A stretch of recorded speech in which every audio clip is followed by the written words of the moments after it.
Good evening. Tonight, I thought I'm going to tune back in and see if we can get a kind of an assessment going of the situation in the Ukraine and the entire military war operations over there. My last update on this was several months ago, and the reason why I'm doing this tonight is, for one, is I think sometimes last week the Western news media has kind of quietly published the facts or the findings of the Ukrainian advance of the summer, which dragged into the fall now and has kind of stalled out. It kind of a lackluster operation. And then we have the funding issue here in the United States now in Congress to see whether they're going to get more money or no money and that kind of stuff. And before we dive into this, there's a military aspect to this and there's a financial aspect to it. And then we're going to take a look at the sanctions. And I think I'm going to start with the sanctions. And there's two reasons for this. Last year I made the video when the Russian Federation, or the central bank of the Russian Federation, defaulted on their US dollar and euro denominated bonds. That is where they borrowed US dollars and euros some years ago. And these bonds have to be paid on an annual rate, usually the interest rates, until they mature, and then the entire loan amount has to be paid back, basically. And last year it went through the media and then it got really quiet. Now, they didn't pay these bonds off. They're still out there. But we have not heard anything at all anymore about any further defaults on any of the interest payments they're supposed to be making on it. And whether you look on Bloomberg, whether you look on CNBC or other financial news sources, Reuters, DPA, any of these news sources, there is nothing. They have not written anything in there. And I looked at Bloomberg last week because I wanted to talk about this. They have not recorded any further defaults, but rather payments by Russia on the interest payments since they first defaulted, because their payment could not get processed because they were excluded out of the SWIFT system. And I guess they found some ways around and worked this thing out, and now they're getting paid and no one said anything. These things, they're starting to raise red flags in that sense, that we are kind of now being no longer informed here in the Western world of what the true status is. Now, in conjunction to this fact, Svetlana posted a video of a trip she took from Moscow just recently, a few days ago, to Minsk in Belarus, where she is conducting her financial transactions through now, I guess because of the sanctions, as a YouTuber. And I guess the Belarus banking system is still part of SWIFT, so they can receive wire payments from the Western world over into Belarus to a Belarusian bank, and then they can launder that money basically through and get it then transferred in ruble, and then it can go over to the Russian Federation. And that seems to be working on her way back. She showed the border crossing between Belarus and Russia, and that thing was lined up, one truck 18-wheeler after another, everyone with Western European license plates. And that is what the Russians are calling now parallel importing. So you don't have to be a rocket scientist to figure out that the goods are being sold to Belarus on paper. They're being imported into Belarus, and that's where the paper trail basically ends. They're not even getting unloaded off the trucks, but the trucks are, rather than driving straight, as soon as the paperwork gets exchanged over to Russia with these Western products. So the entire sanction system is basically completely disarmed at this point. Now, looking at this, and this is what I would like to tell the viewers in the Ukraine, I have a very deep sympathy for you, and empathy in terms of what you're going through. This whole circus, what the Western world here has orchestrated, is for a Ukrainian citizen. If I was a Ukrainian and I would try to put myself into your position, I almost would feel betrayed, to say this at least, by the allies. And that has the fact why I'm saying this is, for one, is the weapons which have been delivered or authorized for delivery versus what you need in order to fight the war the way you think it need to be fought. And then the entire thing what I just explained with the circumventing of the sanctions and the payment of euro and US denominated bonds issued by the Russian government or the Russian central bank, and so far and so on, is a joke. It's an absolute joke. The only result we have now is that the advances which were made by the Ukrainian military has to be measured in tens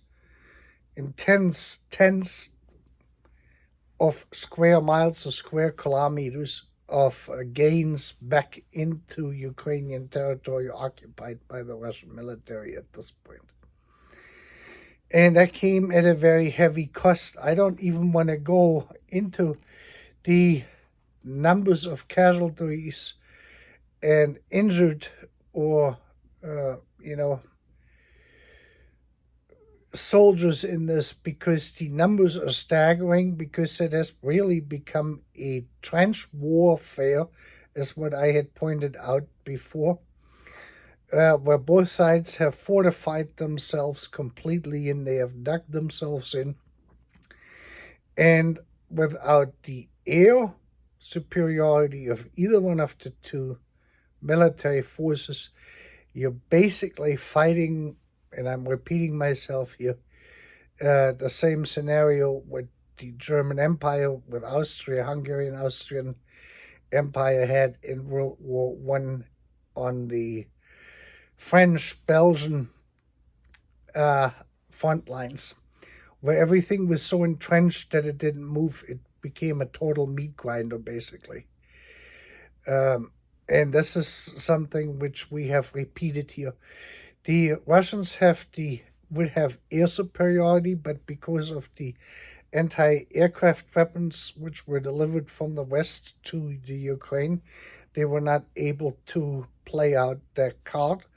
And on the other hand, as the Ukraine didn't receive the aircraft they would have needed in the training. A prediction in this is virtually impossible. Last week, the news media here, the more reputable news media, I should put it that way, basically came out and said that the U.S. military or NATO had suggested to the Ukrainians to cut through and cut off the southern part, I forgot now the names of the towns, but where the ports are primarily, right next to Crimea, and to basically cut off the supply route on that road going along on the coastal line there, and to basically cut this in half, break it up.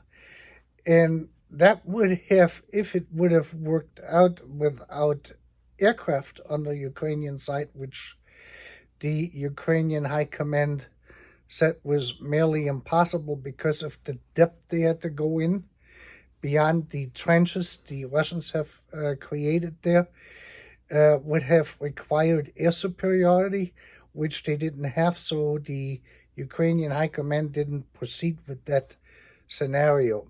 And the idea is underlying in there too. This is now, you can see the handwriting of Biden in there with his administration, is their interest was to get the ports reopened at the Black Sea to ship the grain and agricultural products which the world needs, because the Ukraine is basically feeding all the poor countries, out of these ports. And they have been basically now captivated by the Russians, including Crimea for long, of course, and they no longer can get the amount of grain out of the Ukraine delivered to these poor nations. And they are worried about it, that this could create famine and this, that, and the other thing. It would destabilize the world even more. And that is the reason, one of the reasons why the United States predominantly wanted to go that route and suggested that to the Ukrainian military, and I guess to Zelensky, to go that way. And they asserted that they didn't have the aircraft to do it, which is most likely correct, because if you look at the depth of the trenches going in over a 50 to 100 kilometer depth, with regular artillery is very difficult to take those trenches out. You will have to get significant air superiority to combat trench warfare is in the way it has established itself. And of course, the Russians have anti-aircraft capabilities, quite a bit of it. That means a lot of these F-16s or whatever they would send over there would probably come down, fall out of the sky, the same way the Russian MiGs are falling out of the sky when they're getting over into the Ukrainian airspace. And the same, to a more or less a degree, with all the drones, since that has become a predominant factor in this as well. So this is kind of why they wanted to go that way, because of the grain feeding or the agricultural export out of the Ukraine, which is not affected by the war, which has produced a lot of grain this year. And they cannot get this to market because the Ukraine, this is something we need to know to understand this better, has a different track width for the railroad. And that track width changes on the border to Poland. They have the Russian track width, which was made wider. The Tsar did this back in 1850, decided that he would make the trains in Russia, the tracks, wider by whatever dimensions or measurement. And that would prevent then the Kingdom of Prussia, because that happened before Prussia united all of the German-speaking states together into the First German Empire, or the First German Reich, which was actually the Second German Reich in 1871. And that stayed like this ever since the railroad was laid out, 1830, 1850, 1870, in that time, where most of these main lines, which are still active today, were built, basically. And so the Tsar decided this, Russia, and then later on I gotta drink something.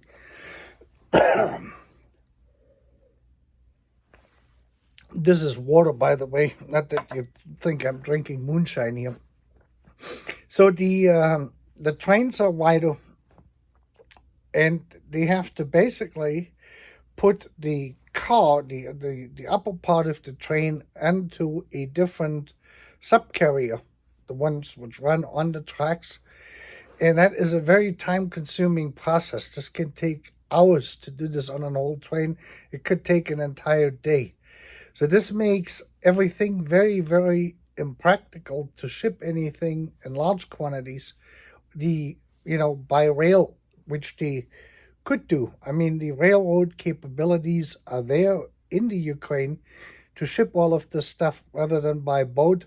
Say, like by rail from there to Poland, to for instance, to Gdansk, and ship it from there to the Baltic Sea on ships to wherever it needs to go. Or they could run the whole railroad all the way out to Rotterdam, or to Bremerhaven, or to Hamburg, and change it over to freight on a cargo ship. So this would be all possible, but the big hang up there is the whole conversion of this train business, of the track width, of the non-matching track width. So there are some trains, for instance, personal trains, commuter trains, which change over on the Polish-Ukrainian border, and then they go on from there, or they used to go on to Minsk, to Moscow, to St. Petersburg, to other cities. And so that is kind of dead in the water at this point. This is why the Americans wanted to have that southern part on the Black Sea fought for, reopened, retaken by the Ukrainians, so they can secure the ports there and get the big cargo ships loaded up with all the grain and corn and God knows what else they planted over there in the Ukraine in the last year, and ship this out to feed the world population out there in Africa and in other countries where they have a shortage of this. China is a big recipient of this too, because they got like 1.5 billion people, I think, now. Anyway, this is kind of the idea. So that didn't materialize, and now we're completely entrenched, and that this war is extremely costly in human life is also clear since Putin is or has announced that they're going to do and have more mobilization. So he's going to keep this entrenchment going, and it means that nothing is going to move into either direction for either country. So this is going to go on for quite some time, and I don't think that there is a solution to it without dramatically, on a really large scale, to start an offensive probably 10 to 50 times the size of what in manpower and in material from the Ukrainian side, to actually mow over this whole thing from every angle to retake those lost areas. I do not know on how this could be done, because the population is not there, to yield the amount of soldiers you need for that, and that type of warfare, what we're looking at. And unless you want to utilize, small nuclear arms, battlefield nuclear weapons, that type of thing, is not good, because once you use that kind of ABC type scenario, then the area you conquer is basically toxic, and you cannot use it then for anything for quite some time, and this is going to require a tremendous cleanup. So this is not something either side is going to be interested in using, which would yield a quicker result of getting it decided one way or the other. But then this entire area is going to be, out of service, I would say, for a minimum of 25 years or so. And that, of course, is not in the interest for either the Ukrainians or the Russians at this point, going in either direction with this ABC type scenario. So it is going to stay at this level where it is at, where you have a trench warfare system or trench warfare to begin with, and you're going to have casualties, lots of casualties, and crippled soldiers are going to come out of this. Amputees, lots of amputations and loss of hearing, loss of sight, and that kind of stuff. So there's going to be a pretty good sized force to be dealt with in terms of soldiers who are going to survive it, but they're going to be handicapped for the rest of their lives, and the rehabilitation is going to take some time there too with this. So this is a pretty sad undertaking. I wish I could tell you, to pull I don't have any tricks up my sleeve. But the West, if they're really serious, which it doesn't look like it, that they really want to do anything bigger than from what they have been doing, this is probably not going to move. This war is going to be with us, like I said a few months ago, for quite a few years to come. This is going to keep going like this. And this is kind of the reality here has sunk in quite a few politicians' heads here in the United States in Congress. And this is part of the reluctance to see how they want to deal with this stuff, because if we're going to keep sending money over there, which is needed to hold and to defend of where it is at the present moment, it's the human life which is going to get lost in there, since this thing is basically a meat grinder. Any dollar either side, ruble or dollars we're putting in there, will lead only to more losses of soldiers without any significant gains in terms of territory on either side. That is pretty much what sums this up, and it has gotten now to this point that this is where we are. What I was wondering about in the beginning of the summer when I posted my last update on this Ukrainian business. This has kind of materialized. I figured it would, because there was just not enough boom there on the Ukrainian side or on the Russian side to push this thing in either direction.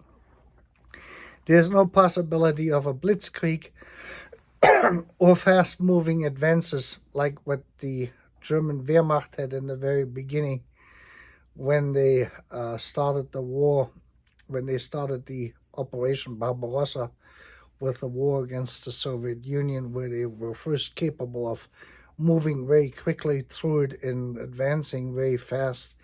That did not materialize, and at this point, this is long gone. That is basically stagnant, unfortunately for both sides. The announcement of Putin trying to run next year again to get elected again doesn't surprise me, shouldn't surprise anyone. Biden said he's going to run again. Trump is going to run again, and he's probably going to get the nomination from the Republican Party. If he's going to win the election is a different story. But what it looks like it is that the larger segment within the voters of the Republican Party who are going to vote in the primaries are probably giving him enough votes for him to get the nomination.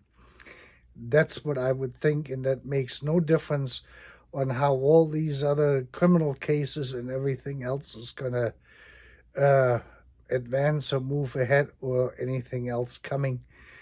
What is going to come out of this thing with Biden now and the impeachment and Hunter Biden's 9 indictments he got there, or 9 counts of 1 indictment and 9 counts of tax evasion and that sort of stuff that needs to be seen. This is like we're throwing X at each other here with this. Every side is now saying it's all politically motivated and this, that, and the other thing.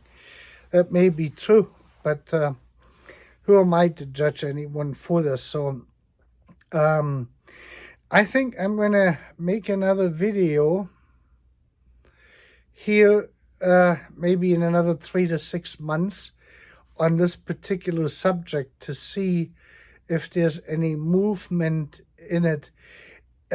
My take right now is if Congress believes, or if there's enough members of Congress who believe that both sides have dug themselves in enough at this point that they're going to supply money only enough to purchase the ammunition and replacement, weapons to hold where it is at this present moment. Give and take some, advances a little bit here. One side goes in here, the other side goes back here. You're going to have some of that stuff going, but nothing on a large scale. That is my take on this, and this is how this is going to stay. They're probably going to do something. They're not going to let it go completely, because this would undermine the entire credibility of the United States and the Western world and NATO compared to, with their allies they have. The Americans are tired of paying for it, and I don't blame them. We have to pay taxes. Biden is going to get another $25 billion now on his revamping the IRS, which means you're going to have next year a lot of people who are going to get, when they sharpen the pencils, we may get letters in the mail saying, well, you didn't pay enough taxes in 2018, you didn't pay enough taxes then. And then they're going to start collecting on this stuff, and you're going to have assessed penalties and that sort of stuff. This is not going to be a pretty picture. But we will see how that's going to turn out, this whole thing. So as more as the Biden administration is going to come after the people here, as bigger the whole reluctance of paying for anything around the world from the United States among the American taxpayers, that is going to grow, that anti-paying sentiment to pay anything anywhere, whether it's Ukraine, whether it's money in Africa, or God knows where else money goes from here. That's going to be it. And the same story is going to be with the border to Mexico. This is going to be the key issues in this. Who's going to pay for it and how many people are going to come in here? Those are the two things which are going to determine the election. And we will see on how that is all going to progress. With that, I wish you happy Hanukkah, happy Christmas, Merry Christmas. Happy Kwanzaa if you should be celebrating this. And if you don't celebrate anything, then just happy holidays. Or enjoy a few days off on the Christmas day and the Christmas Eve, and if you have a second Christmas day. I think in Canada they call it the Boxer Day. If you're somewhere else in the world, well, you lucked out. Either way how you look at it. Anyway, with that, have a good night.